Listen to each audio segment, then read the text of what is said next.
President Biden this week passed the baton on his massive infrastructure plan to Democrats on Capitol Hill, who are already making demands on what the proposal should include.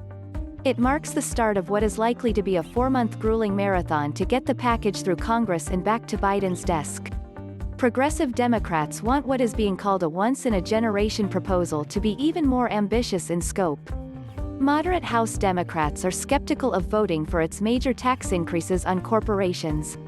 And most Republicans say no amount of funding for roads and bridges, a longtime bipartisan idea, can make up for the tax increases on the wealthy. House Speaker Nancy Pelosi, D. San Francisco, refused to release any public timeline for how quickly the plan might move. But privately, Democrats hope to begin holding committee meetings this month and get a measure through the House by midsummer. Then it would be sent to the Senate, with hope of getting it approved and signed by Biden by the August recess. The plan would pour more than $2 trillion into repairing the nation's roads, bridges and water programs, and expand broadband internet, all paid for by boosting taxes on corporations. A second package that addresses what Democrats call human infrastructure, such as childcare, healthcare and education, is anticipated in coming months. Democrats have broadened the definition of infrastructure into more than just roads and bridges, said Representative Ted Lieu, D-Torrance. It views infrastructure as a 21st-century investment that includes getting broadband everywhere, including to rural areas and inner cities.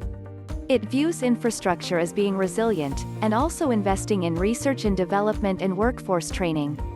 In a nod to Biden's bipartisan persona, White House officials say that he will host Republicans in the Oval Office and that he hopes to get GOP support.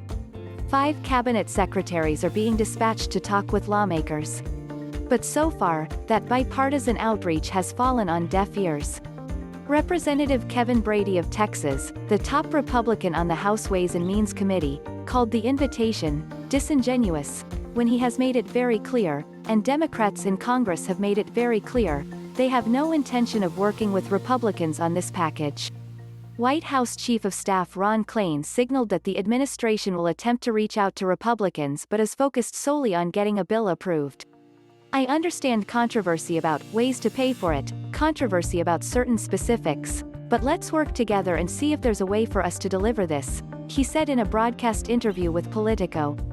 In the end, let me be clear, the president was elected to do a job. That's what he's going to do.